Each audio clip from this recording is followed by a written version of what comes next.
What makes a good villain? And everybody has a good villain. Batman has the Joker, Sherlock has Moriarty, and Godzilla, the King of the Monsters, has King Ghidorah as his arch enemy. Unlike most antagonist dynamics, Godzilla may have been the unwilling hero of their first encounter, but in the grand scheme of things, King Ghidorah is the greater evil to Godzilla and humanity. This dynamic is more common in universes like Warhammer 40k, with no true noble bright characters and instead all shades of grey and levels of evil. And like Godzilla and Mothra, Ghidorah has had multiple different versions across the series, with probably the most drastic changes and variations than either Godzilla or Mothra has had. So, looking all in all, what makes King Ghidorah a well-designed kaiju? But before we get into Ghidorah itself, let's discuss his influences and discourse around the type of creature Ghidorah is, and that is dragons. Dragons are cool, dragons are legendary, but what is and what isn't considered a quote-unquote dragon is a hotly debated topic in many spheres. This is briefly touched on in a video by the YouTuber Overly Sarcastic Productions, but if there is one mythical creature which isn't shown here on this graph on screen, that is the Hydra. Often not considered a dragon due to having multiple heads, but there are many multi-headed creatures in mythology that are considered dragons. If we look to Russian folklore, we can see that there is such a three-headed winged dragon, that being Smigarenik, or the Snake of the Mountains, a creature once again of Russian myth, but would probably be known as King Dragon to many who have seen the film The Sword and the Dragon. Aside from some details, the biggest difference between Ghidorah and Zmi is Zmi's four limbs, which unironically would become a similarity when you look at some other Ghidorah designs. But a little closer to home character, which Ghidorah shares some influences with, would be Yamato no Orochi, or the Eight-Headed Serpent. And like Ghidorah, Orochi has made several appearances in Toho films, both Showa and Heisei. But outside of these two specific dragon beasts, there are other mythical creatures which Ghidorah has been stated to have taken influence from, those being the Kirin, a unicorn, Pegasus, and of course, Hydra. But looking at the original sketch of King Ghidorah, we can see that some of these influences shine more than others. Naturally, the multi-heads are of course that of a Hydra, although similar to a dragon, the idea of wings are definitely key to what makes a Pegasus what it is. And I would also say that the head is similar to that of some dragons of Eastern influence, but the Kirin is more obvious in this, with both horns and fur. Like my previous two videos, the most important and distinct parts of Ghidorah's design are his heads, wings, and tails. Since I already talked about his heads for a little bit, why don't I just keep going on that topic? And here, with an enlarged Kirin statue and a close-up of the show Ghidorah's heads, we can see how the influences are really on display here. Ghidorah's snout's a lot more elongated than the Kirin's, but the bumps and overall shape are quite similar, and although Ghidorah's horns are not as ornate, they still provide a sense of royalty and distinction that the Kirin also possesses. However, the Kirin only has two horns, which are almost like antlers, while Ghidorah has two horns, a crescent horn in the middle, and then a mane at the back. However, the Kirin does also possess this. I should also note that there are other Ghidorah designs later on, such as the Heisei and the legendary Ghidorah design, which swap out the mane for a crown of horns. I'd say both designs work as they both give a sense of royalty befitting the name King Ghidorah. Another part of Ghidorah's design that helps in the idea of accentuating royalty is that of his wings. They are always extremely large and are in most cases spread out far to the sides so that Ghidorah has a really imposing silhouette and posture in comparison to his opponents. This is used to great effect in Godzilla King of the Monsters when the two monsters are staring off against each other in Antarctica.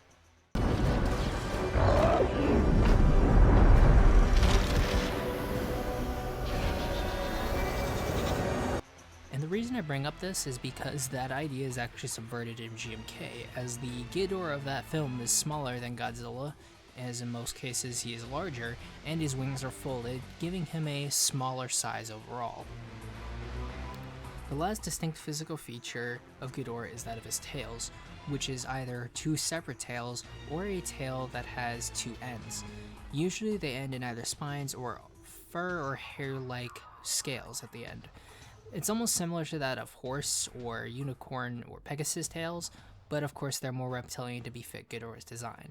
And of course, Ghidorah's alien nature means that having either two tails or a split helps in portraying that, as although Ghidorah has multiple heads, he isn't excessively alien unlike other monsters he would appear alongside, like Gigan. But with physical traits out of the way, I also want to go over color. The original intended color for Ghidorah was going to be red, which I do feel is striking, but this would be changed to gold. Though of course there is the blue color scheme, which I will compare and contrast with its actual gold coloration. Despite the color being interesting in a void, I do believe going with gold was the better choice, because the dark blue overall is a cooler color in relation to color theory. It would probably just blend into the back matinee shots that are almost always blue or a dark blue.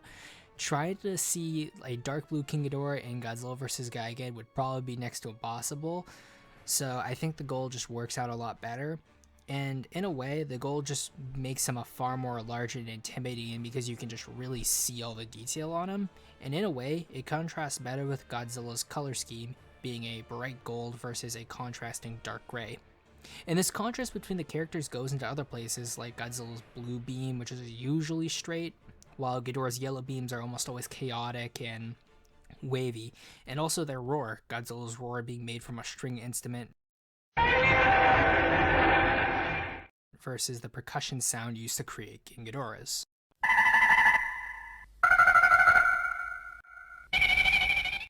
Now we come to that point in the video where I talk about all the main Ghidorah designs. Of course, this doesn't include any of the chibi ones or any from the games or comics.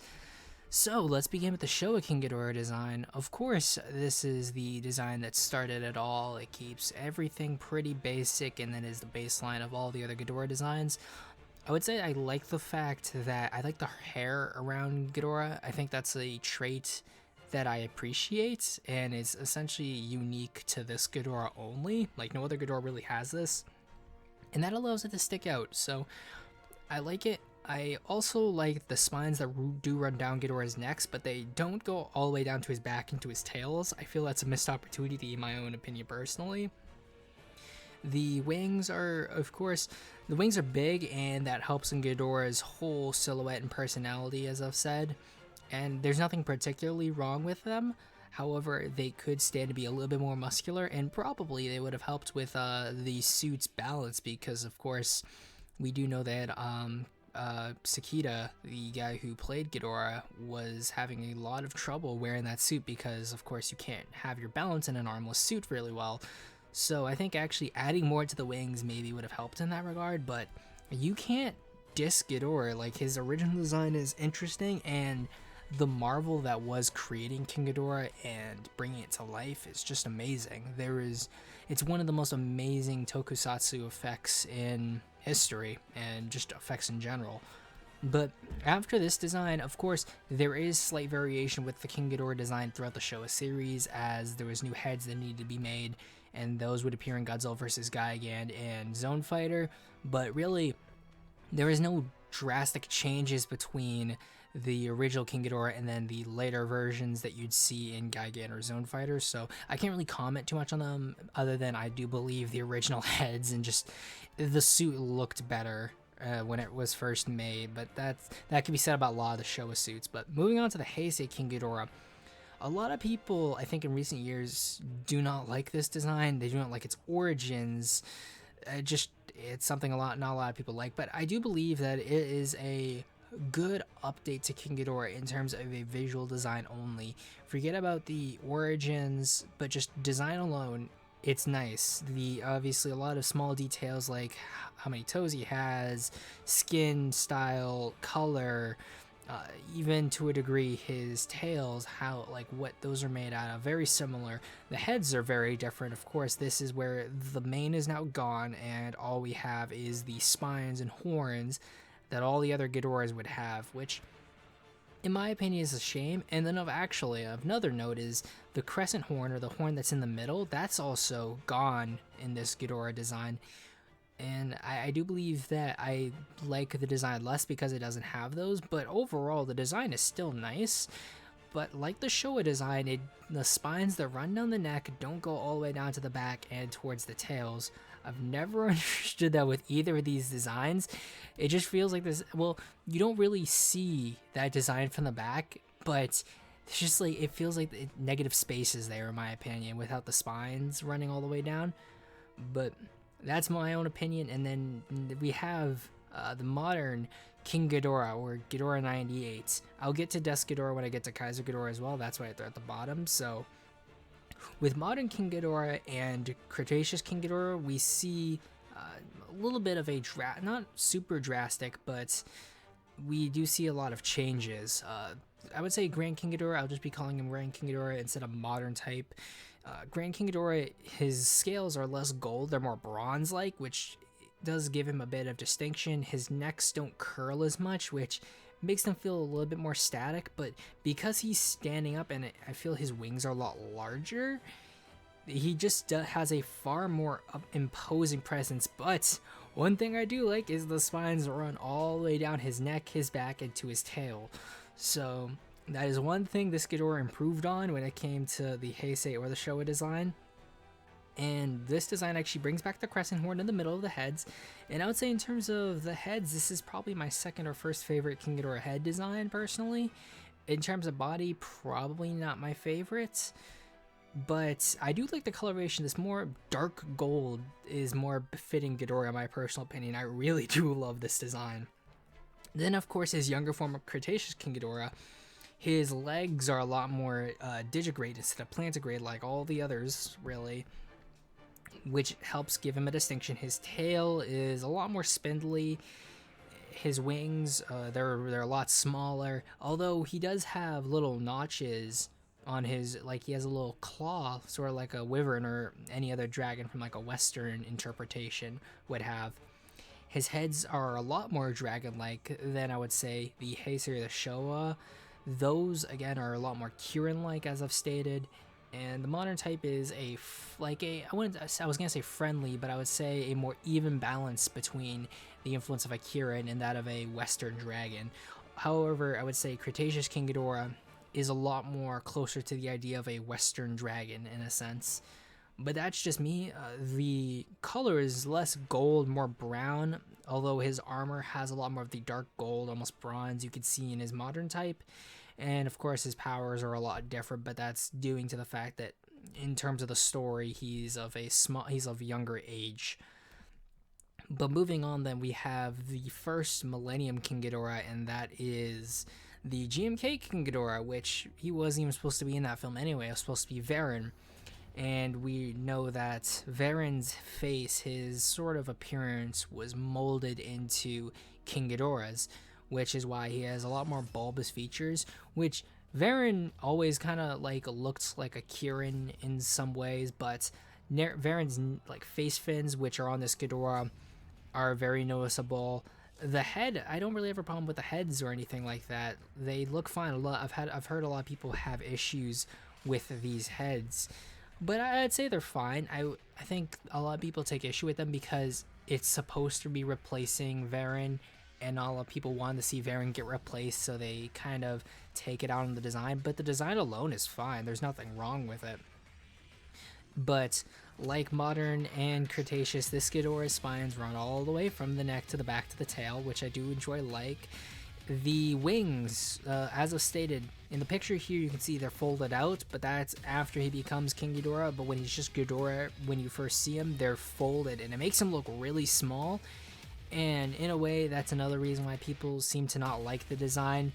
And it's overall, this is a very small, kind of weak King Ghidorah, which isn't befitting Godzilla's arch nemesis, but because of the nature of Godzilla in this film and him being in the villainous role, I think it's befitting what they did to characterize King Ghidorah. But I feel that, like many other people, it should have been gone to another monster. And lastly, right here is the MonsterVerse King Ghidorah. The reason I'm saying lastly is this version, GMK, the Rebirth of Mothra, and the Heisei, they all have spines at the end of their wings, which the Showa did have, but not to the same degree, and a few of these designs do not really have them. The membrane does not go all the way out on a few of them, like Kaiser Ghidorah and Death Ghidorah, or even the anime Ghidorah for what it's worth, but it's those four designs, or five really, the Heisei, the two Rebirth, and the GMK designs, and of course MonsterVerse, that have the sort of claws at the end of it. But King Ghidorah from the MonsterVerse, a friend of mine put it as the most generic you could have gotten King Ghidorah, and I don't know why that's personally a bad thing.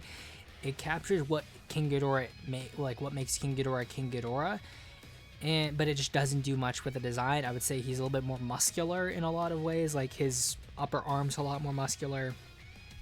Obviously, he's moved in ways we've never seen a Ghidorah move. The heads are very similar to the Heisei heads, but a lot more dragon-like. They remind me a lot of Smaug from The Hobbit, or even some of the dragons in Skyrim. But there's nothing I could say particularly wrong with this design. There's so much good here. But this is one of the Ghidorahs that doesn't have a split tail. He has two tails. So that's another thing of note. And I'm gonna skip the Evangelion Ghidorah and just go straight into Death Ghidorah and Kaiser Ghidorah. So with Death Ghidorah and Kaiser Ghidorah, they are the exceptions to the rule. They are four-legged Ghidorahs, which again make them closer to Smeagolini, or the King Dragon, in that they have four limbs plus their wings. Although the difference between Kaiser Ghidorah and Death Ghidorah is Kaiser Ghidorah does have little arms and fingers on his wings, while Death Ghidorah does not. But with Death Ghidorah, you see a complete change to what makes Ghidorah Ghidorah. He's got red wings, dark black gray skin, he's got a brown stomach. His heads are, again, a lot more dragon-like, probably even more dragon-like than even Cretaceous King Ghidorah. And he just looks a lot more, I would say, evil or demonic, but that's probably more because of the color rather than design.